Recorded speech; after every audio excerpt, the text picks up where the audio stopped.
ሰላም ጤና ይስጥልኝ ውድ የ24/7 ዜና ተከታታዮቻችን፣ የሰዓቱ ዜና ይዤ ቀርቤያለሁ። እስከ ፍጻሜው አብራችሁን ቆዩ። የምንለቃቸው መረጃዎች እንዲደርሳችሁ ላይክ፣ ሼር እና ሰብስክራይብ ማድረጋችሁ እንዳትረሱ በማለት ወደ ዜናው አለፉ። የኢራን መንግስት አያቶላ አሊ ኻሜኒ መገደላቸውን አረጋግጦ 40 የሐዘን ቀናት አወጀ። የኢራኑ ጠቅላይ መሪ እስራኤልና አሜሪካ ቴህራን ውስጥ በፈጸሙት ጥቃት መገደላቸውን የሀገሪቱ የመንግስት መገናኛ ብዙሃን አረጋግጠዋል። የኢራን ብሔራዊ የደህንነት ጠቅላይ ምክር ቤት ወጥቶ በሀገሪቱ መገናኛ ብዙሃን በተነበበው መግለጫ አያቶላ አሊ ኻሜኒ የተገደሉ ቅዳሜ ጠዋት ጽህፈት ቤታቸው ላይ በተፈጸመ ጥቃት ነው። የጠቅላይ መሪው ሞት ተከትሎ በመላው ሀገሪቱ 40 የሐዘን ቀናት ታውጇል። የባለሙያዎችና የሃይማኖት መሪዎች ምክር ቤት የሆነው የአመራር ጉባኤ በአስቸኳይ የተገደሉትን መሪ የሚተካ ሰው ይሾማል ተብሎ ይጠበቃል። የሀገሪቱ ፕሬዝዳንትና ሌሎች ሁለት ከፍተኛ ባለስልጣናት በቀጣይ የሚደረገውን የመሪ ሽግግር እንደሚመሩ ተገልጿል። በትላንትናው ጥቃት ከአያቶላ ኻሜኒ በተጨማሪ 200 በላይ ሰዎች መገደላቸውን ቀይ ጨረቃና ሌሎች ምንጮች አስታውቀዋል። ከ200 በላይ ሟቾች መካከል 40 የሚሆኑት የኢራን መንግስት ባለስልጣናት እንደሆኑ እየተነገረ ነው። በጥቃቱ የኻሜኒ ሴት ልጅ ባሏና የልጅ ልጃቸው መገደላቸውን ከኢራን እስላማዊ አብዮታዊ ዘብ ጋር ቅርበት ያላቸው መገናኛ ብዙሃን ዘግበዋል። ዘግየት ብሎ በወጡ መረጃዎች ደግሞ ኢራን የከፍተኛ ወታደራዊ አመራሮች መገደላቸውን አረጋግጣለች።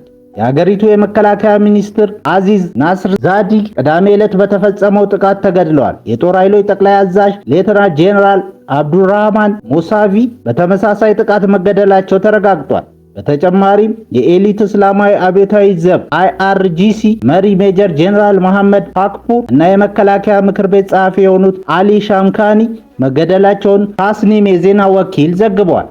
ትላንት ምሽት የአሜሪካው ፕሬዝዳንት ትራምፕ አብዛኛው የኢራን ከፍተኛ አመራር አልቋል ሲሉ መናገራቸው ይታወሳል። ነገር ግን ኢራን አሁንም ከጠላቶቼ ጋር ለዓመታት ለመዋጋት የሚያስችለኝ እጅግ የላቀ ቴክኖሎጂና ትጥቅ አለኝ በማለት የአጸፋ እርምጃዋ ገና ምንም እንዳልተነካ አሳውቃለች።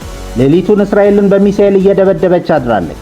ዓለምን ጉድ የሚያሰኝ እጅግ ዘመናዊ ሚሳኤሎችን መታጠቋን፣ ይህንንም በቀጣይ እንደምትጠቀም እያሳወቀች ነው። ኢራን ከጠላቶቼ ጋር ለዓመታት ለመዋጋት የሚያስችለኝ እጅግ የላቀ ቴክኖሎጂና ትጥቅ አለኝ ብላለች። አንድ የኢራን እስላማዊ አብዮታዊ ዘብ ከፍተኛ መኮንን አሁን አገሪቱ እየተጠቀመች ያለው በመጋዘን ውስጥ የቆዩ የቀድሞ ትጥቆችን እንደሆነ ገልጸዋል። ጦርነቱ እየገፋ ሲሄድ ግን እስካሁን ጥቅም ላይ ያልዋሉ በጥንቃቄ ተደብቀው የቆዩ እጅግ ዘመናዊና ኃይለኛ ሚሳኤሎች እንደሚተኮሱ ዝተዋል። እንደ CSIS ሚሳኤል ዲፌንስ ፕሮጀክት መረጃ ኢራን ባለፉት 30 ዓመታት ውስጥ ከ300 እስከ 2500 ኪሎ ሜትር ርቀት መጓዝ እንደሚችሉ የሚገመቱ የተለያዩ የባለስቲክ እና ክሩዝ ሚሳኤል አይነቶችን አበልጽጋለች፣ ታጥቃለች።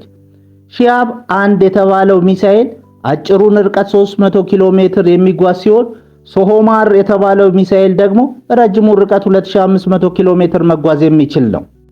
በሌላ በኩል ኢራን ከእስራኤል ውጪ በ7 አሜሪካ ወዳጅ ሀገራትና የአሜሪካ ጦር ሰፈሮች አሉባቸው በሚባሉ ሀገራት ላይ የሚሳኤል እና ድሮን ናዳ እያዘነበች ነው። እነዚህ ሀገራት ጆርዳን፣ ሳውዲ አረቢያ፣ የተባበሩት አረብ ኤምሬትስ፣ ኳታር፣ ባህሬን፣ ኩዌት፣ ኢራቅ ናቸው። ከዚህ ባለፈ ኢራንና አሜሪካን በማሸማገል እንዲሁም በገለልተኝነት በምትታወቀው ኦማን ወደብ ላይ የድሮን ጥቃት ደርሶ አንድ ሰው መጎዳቱን ተነግሯል። እስካሁን ከመካከለኛው ምስራቅ ሀገራት የድሮንም ይሁን ሚሳኤል ጥቃት ያልተሰማው በኦማን ነበር። ይሁንና የኤምሬትስ ፕሬዝዳንት ዲፕሎማሲያዊ አማካሪ አንዋር ጋርጋሽ አሊ ኢራን በባህረ ሰላጤው ሀገራት ላይ የጀመረችውን ጥቃት ሀገሪቱን ከዓለም እያገለላት መሆኑን ገልጸዋል።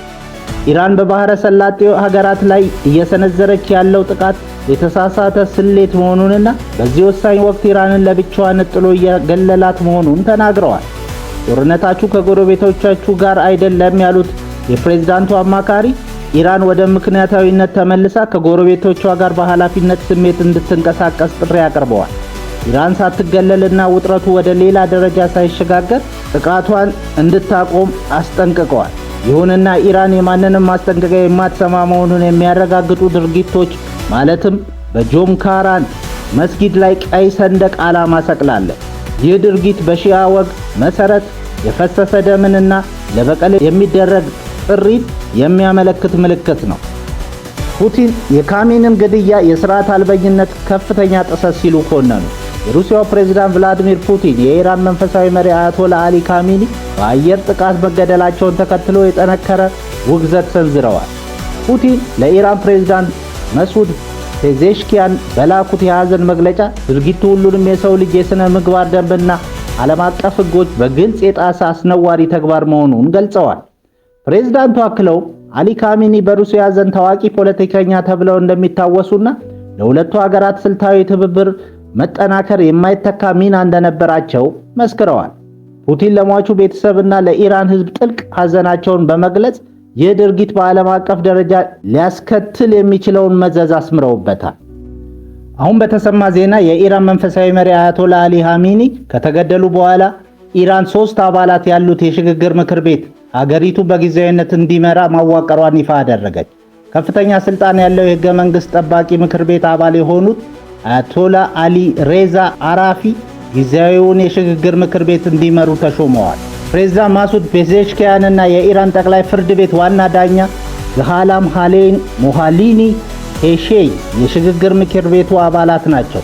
ጊዜያዊ ምክር ቤቱ ቋሚ መሪ በባለሙያዎች ምክር ቤት እስኪመረጥ ድረስ ኢራንን የመምራት ኃላፊነት እንደተጣለባቸው የኢራን ብሔራዊ ቴሌቪዥን ጣቢያ ዘግቧል። ክቡራን አድማጮቻችን ለሰዓቱ ያልናቸውን ዜናዎች በዚህ እናበቃለን።